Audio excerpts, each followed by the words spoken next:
There's a moment many adults in America will never admit out loud. A moment when you're sitting alone in your car, engine off, hands trembling on the steering wheel, staring at the house you grew up in, and for the first time in your life, you realize you can't walk through that door anymore. Not because you don't love them, not because you're angry, but because something inside you has finally broken in a way that can't be ignored. Going no contact is one of the most forbidden choices a human being can make. It goes against everything we're taught. Family is forever. You only get one mother. Blood is thicker than water. In American culture, where loyalty to family is treated almost like a moral law, choosing to step away doesn't feel like a decision. It feels like a betrayal, a sin, a line you're not supposed to cross. Yet, researchers estimate that over 25% of adults in the United States are now estranged from at least one family member.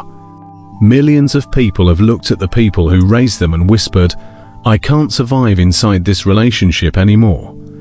And maybe the real question isn't why they left, but what kind of pain makes such a taboo choice the only path to staying alive? In this breakdown, we're going to uncover the real psychology behind going no contact, the patterns, the wounds, and the truth most families never face. If you've ever questioned your experience, this will give you clarity, language, and validation you may have never received. Let's begin. Estrangement doesn't happen in a single explosion. It happens in the quiet, in the small moments no one else notices. People often imagine that family breakups are caused by a dramatic fight, a shouting match at Thanksgiving, a disagreement about politics, a forgotten birthday. But in almost every real case, the final straw is never the heaviest one. It's simply the last one placed on a back that has been breaking for years. Family estrangement is a slow burn, a psychological erosion that unfolds over decades. It begins with moments so subtle you barely register them. The dismissive comments, the controlling questions, the emotional minimization disguised as advice. Individually, they seem harmless. Together, they form a landscape of chronic stress. You learn to adapt. You learn to shrink. You learn to ignore the tightening in your chest every time they call your name. This is what psychologists mean by death by 1,000 cuts. It's not the blow that destroys you. It's the repetition. And then one day, something small happens. A joke at your expense. A boundary crossed. A moment of disrespect. So familiar it feels scripted.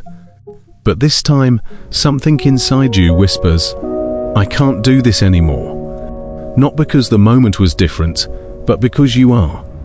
By the time estrangement appears from the outside, the truth is simple. The relationship has been dying in silence for years. The final moment is just the part people choose to see. In healthy families, there is space, emotional, psychological, and relational space between parents and child. Space to think differently, space to feel differently, space to become a separate human being. But in enmeshed families, that space simply does not exist. Enmeshment is not loud. It's not dramatic. It doesn't look like abuse from the outside. It feels like being loved so tightly that you can no longer breathe. It feels like a parent who says, "I know you better than you know yourself." Or, "If you really loved me, you would do this." It's the collapse of boundaries, the psychological merging of two identities into one. Your emotions become their emotions. Your choices become their business. Your life becomes an extension of theirs. And here's the invisible wound. When you try to separate, even in small, harmless ways, it triggers panic or anger in the parent. Choosing a different career feels like betrayal. Setting a boundary feels like disrespect. Having your own private thoughts feels like abandonment.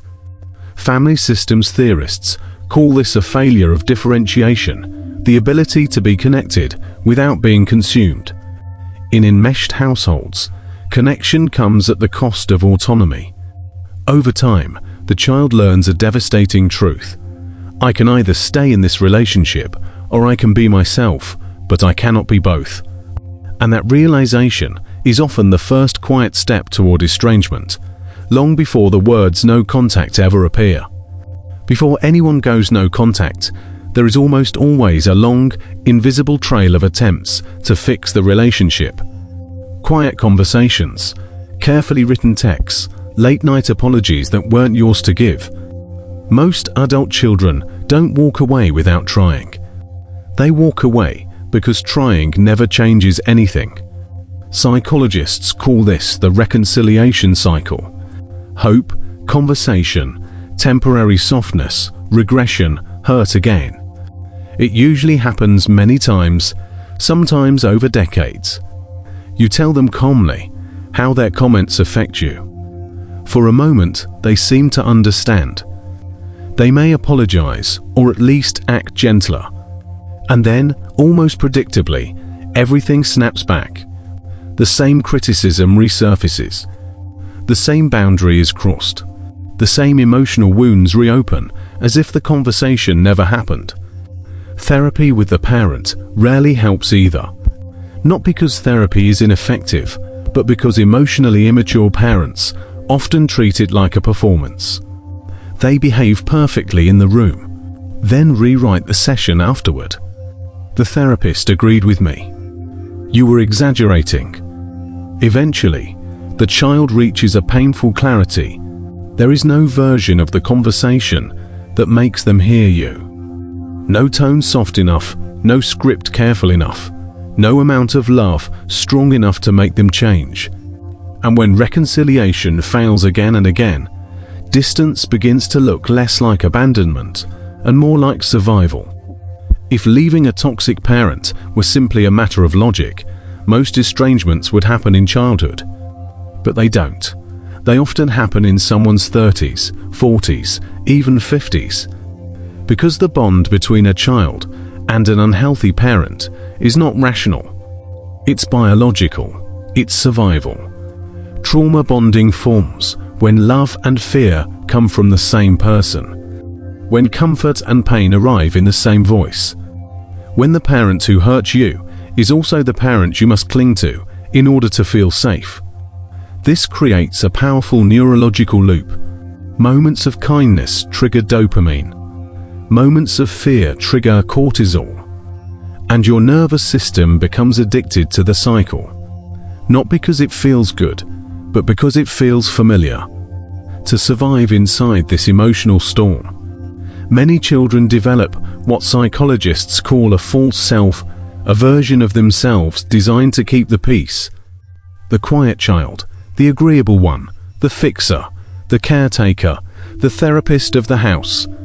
Some children become parentified, carrying adult responsibilities long before their brains or hearts are ready. They become the problem solver, the emotional sponge, the one who absorbs the chaos so everyone else can function. And when a child grows up being praised only for who they are in service to the parent, their real identity begins to disappear. But adulthood has a way of exposing the truth. A stable relationship, a new baby, a therapist's question, a single moment of exhaustion, and suddenly the false self begins to crack.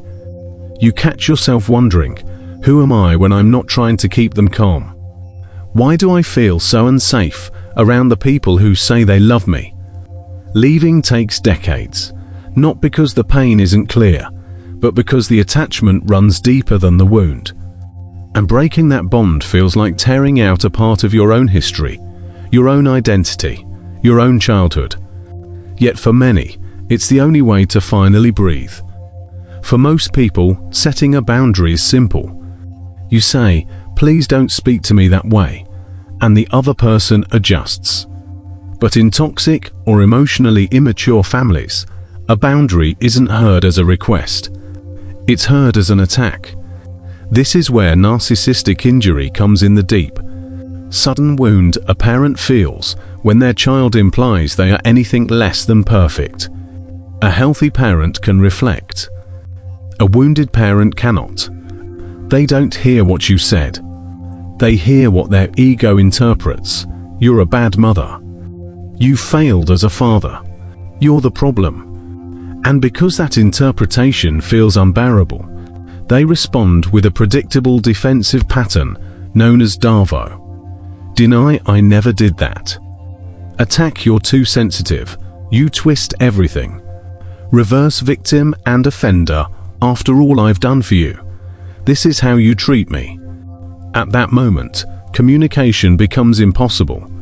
You are trying to solve a relationship issue. They are trying to protect a fragile self-image. You're speaking from reality. They're speaking from injury. A simple, healthy boundary like, please stop yelling at me, becomes a battlefield. A moment meant to create safety turns into a war you never intended to fight. Over time, the child learns an exhausting truth. There is no amount of calm conversation, no tone gentle enough, no script perfect enough to make a wounded parent hear a boundary as anything but betrayal. And this is often where the first thoughts of estrangement begin. If you spend any time in estranged parent forums, you'll see the same sentence repeated over and over again. I have no idea why my child cut me off. But when you talk to the adult children, their stories sound nothing alike. I wrote them a 10-page letter. We sat down for hours. We went to therapy for a year. So why do so many parents insist they were given no reason? Psychologists call this phenomenon the missing reasons. Not because the reasons were never given, but because the parent's mind refuses to hold them. When an adult child says, "You hurt me," the words don't enter a neutral space. They collide with the parent's identity. I am a good mother. I am a loving father. Anything that threatens that identity creates unbearable cognitive dissonance. To resolve that discomfort, the brain performs a kind of emotional erasure, not a conscious lie, but a subconscious rewriting. There are three common forms of this erasure. 1. Distortion, twisting the story until it no longer resembles the truth. 2. Minimization. It wasn't that bad. You're overreacting. 3. Projection. Your partner turned you against me. The parent remembers the tone, not the content. They remember the tears, but not their cause. They remember the confrontation, but not the years of pain that led to it. And when the child finally chooses distance, the parent's mind closes the final loop. They left for no reason. It becomes the last invalidation, the final proof that reconciliation is impossible. Before anyone goes no contact, they almost always pass through something far more subtle, an emotional prison made of fear, obligation, and guilt. Psychologists call it fog, and it explains why so many adults stay in toxic family systems decades longer than they want to. Fear is the first chain. Not fear of violence, though that happens too, but fear of emotional retaliation. Fear of being shamed, fear of being punished with silence, anger, or humiliation. In many households, love is conditional and approval is weaponized. You learn early that stepping out of line means losing safety. Then comes obligation.